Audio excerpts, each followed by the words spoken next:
관세 전쟁으로 인한 불확실성이 커지는 가운데 국가, 기업, 투자자, 각 주체별로 실효성 있는 대응 전략을 마련하는 것이 중요합니다. 국가 차원, 기업 차원, 투자자 차원에서 고려해야 할 대응 방안을 정리해 보겠습니다. 무역 다변화 및 지역 경제 블록 강화. 관세 위험을 분산하기 위해 교역 상대를 다변화해야 합니다. 미국 의존도가 높은 국가들은 대체 시장을 모색해야 합니다. 예를 들어 한국, 중국, 일본이 추진하기로 한 3국 FTA나 RCEP 등의 지역 무역 협정을 가속화하여 역내 교역 활성화를 도모해야 합니다. EU도 캐나다, 일본 등과 이미 맺은 FTA를 활용하고 다른 주요국과 무역 협정을 확대하여 미국 시장 의존을 완화하려 할 것입니다. 생산기지 다변화 지원. 정부 차원에서 자국 기업들이 관세 회피형 공급망 재구성을 할 수 있도록 유도해야 합니다. 해외 공장을 우호국으로 이전하는 우방국 쇼링이나 생산 거점을 복수국가로 분산하는 전략에 보조금, 세제 혜택 등을 제공할 수 있습니다. 예를 들어 인도, 동남아, 멕시코 등 비교적 관세 위험이 낮은 지역에 대한 투자에 정부가 금융 지원을 하는 방식입니다. 또한 리쇼어링 기업에 세제 인센티브를 주거나 인프라 지원을 강화하는 것도 방법입니다. 이러한 지원책은 기업으로 하여금 설령 무역 정책이 변동돼도 피해를 최소화할 수 있는 글로벌 공급망을 구축하도록 도와줄 것입니다. 산업 경쟁력 강화 및 구조조정 지원. 관세로 수입품 가격이 오르면 단기적으로 자국 산업을 보호하는 효과도 있습니다.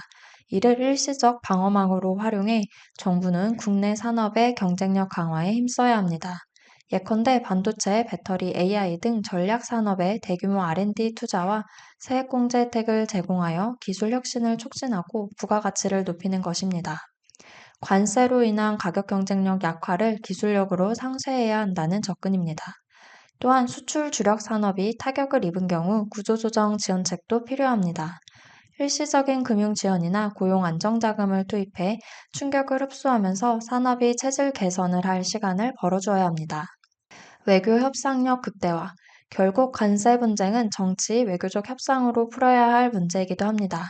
각국 정부는 유예 기간 동안 미국과 양자 협상을 적극 진행해 관세 면제나 축소를 얻어내는데 최선을 다해야 합니다. 한국은 미국과 한미 FTA 추가 협상을 통해 자국에 대한 상호 관세 적용을 제외하거나 최소화하는 방안을 모색해야 합니다. EU도 미국과 산업 관세 철폐 협상을 구체화할 필요가 있습니다. 또한 다자 간 협력도 중요합니다. WTO를 중심으로 동지적 국가들과 공조하여 보호무역주의에 대한 공동 대응 목소리를 내고 미국의 조치가 WTO 규범에 부합하는지 법적 검토 및 분쟁 해결 절차를 밟을 수 있습니다. 궁극적으로는 미국도 국제규범과 동맹국 압박을 무시하기 어려울 것이므로 외교적으로 최대한 압력을 가하는 것이 국가 차원의 중요한 대응입니다. 글로벌 기업들은 이번 관세 사태를 리스크 관리와 사업 재설계의 계기로 삼아야 합니다.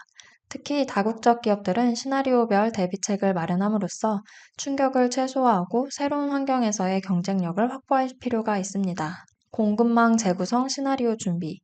기업들은 다양한 관세 시나리오에 맞춘 생산, 조달 전략을 사전에 마련해야 합니다. 예를 들어 관세율 10%, 25%, 50%등 단계별로 원가 구조와 밸류 체인에 미치는 영향을 분석하고 그에 따른 대안을 계획해야 합니다. 관세가 일정 수준 이상이면 생산지를 변경한다든지 가격 인상폭을 결정한다든지 하는 시기입니다. 또한 현지화, 우방국 쇼링 재해외화 등 여러 가지 공급망 전략을 검토해야 합니다. 현지화는 주요 시장 내 생산 비중을 늘려 관세를 우회하는 전략이고 우방국 쇼링 은 정치적으로 우호적인 국가에 생산기지를 옮기는 것입니다. 재해외화는 현재의 해외 공장을 더 나은 여건의 다른 해외로 옮기는 것입니다. 예를 들어 미국 시장을 공략하려면 멕시코나 캐나다에서 생산하여 무관세 혜택을 활용하는 방안을 생각해 볼 수 있습니다. 유럽 시장을 위해서는 동유럽이나 터키에 생산 거점을 둔다든지 하는 식입니다. 이러한 시나리오 플래닝은 불확실한 무역 환경에서 기업 생존을 위한 필수 대응이 되어야 합니다. 가격 전략 및 원가 관리, 관세로 인한 비용 증가분을 어떻게 처리할지도 핵심 이슈입니다. 원가 절감 노력 극대화와 가격 정책의 유연성이 요구됩니다. 우선 제조 원가를 낮추기 위해 원자재 조달처 다변화나 대체 소재 활용 등의 방법을 모색해야 합니다. 또한 제품 포트폴리오를 재검토하여 관세 영향을 덜 받는 품목 위주로 마케팅 전략을 조정할 수 있습니다. 예를 들어 중국에서 생산하는 모델 대신 관세가 없는 지역에서 생산한 모델을 주력으로 판매한다든지 혹은 부가가치가 높아 약간 가격이 올라가도 수요가 유지될 수 있는 고급 제품 비중을 늘리는 것입니다. 한편 가격 전가 전략도 세심하게 수립해야 합니다. 관세로 인한 가격 인상을 어느 정도까지 소비자에게 전가할지 또는 내부 흡수할지에 대한 판단입니다. 경쟁사 동향과 브랜드 충성도, 수요 탄력성을 감안해 국가별, 제품별 차별화된 가격 정책이 필요합니다. 때로는 일시적으로 마진을 줄이더라도 가격을 동결해 시장 점유율을 지키는 편이 장기적으로 유리할 수 있고 반대로 고가 제품의 경우 과감히 인상하여 비용을 전가할 수도 있습니다. 이처럼 원가 구조 최적화와 가격 전략 조정을 통해 수익성 방어에 힘써야 합니다. 마지막으로 투자자 입장에서의 전략입니다. 글로벌 무역 분쟁은 자산 시장에 큰 변동성을 일으키므로 포트폴리오를 재평가하고 방어적인 운영 전략을 마련해야 합니다. 분산 투자 및 해지 전략. 무엇보다 포트폴리오 다각화가 중요합니다. 특정 국가나 자산에 집중된 투자는 위험합니다. 지역적 분산과 자산군 분산, 그리고 통화 분산을 통해 어느 한쪽 충격에 전체 자산이 휘청이지 않도록 해야 합니다.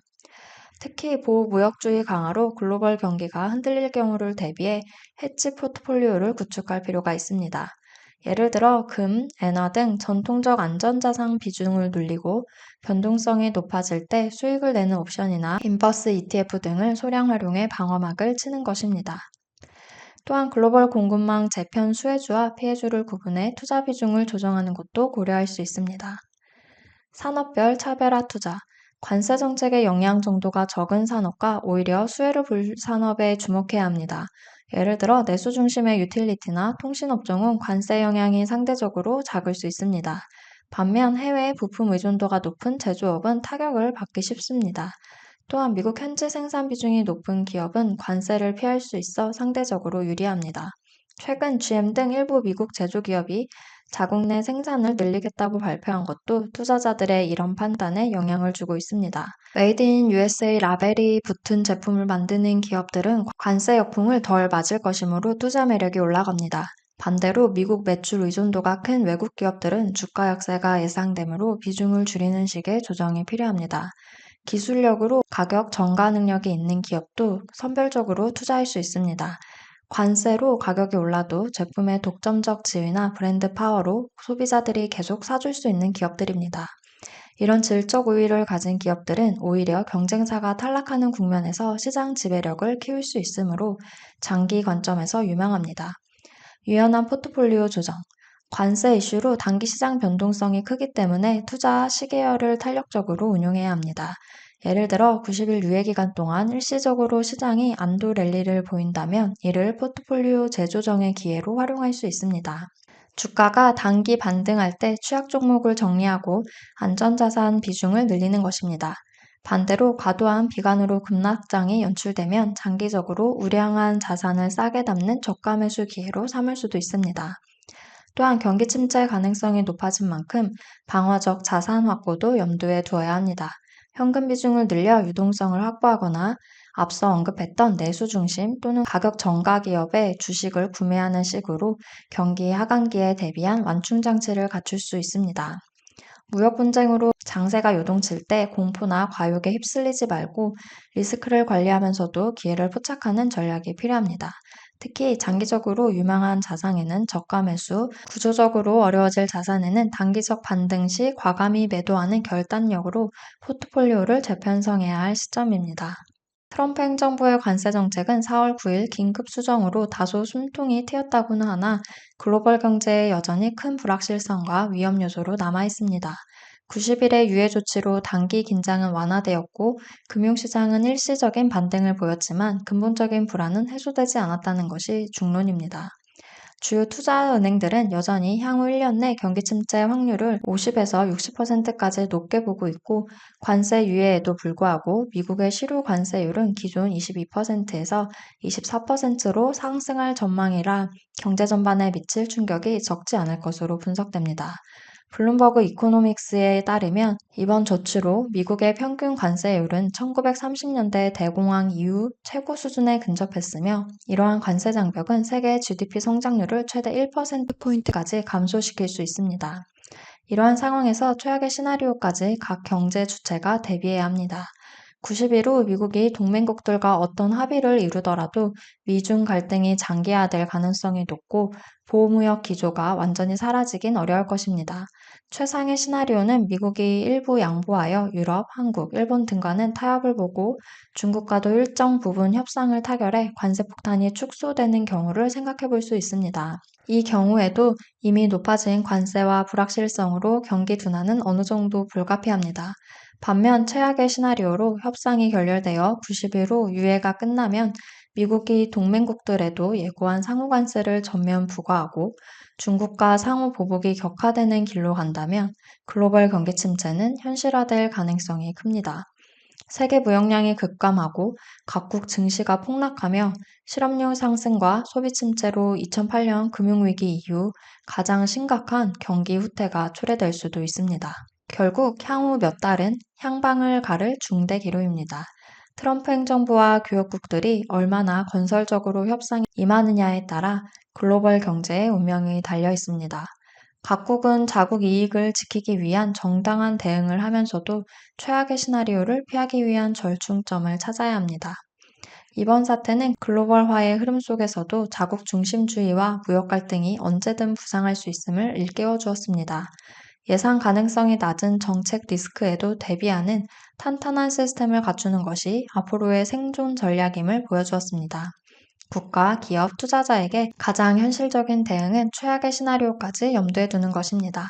앞서 설명한 대응 방안을 통해 이번 관세 전쟁을 넘어 보다 지속 가능하게 글로벌 경제에서 살아남을 수 있을 것입니다.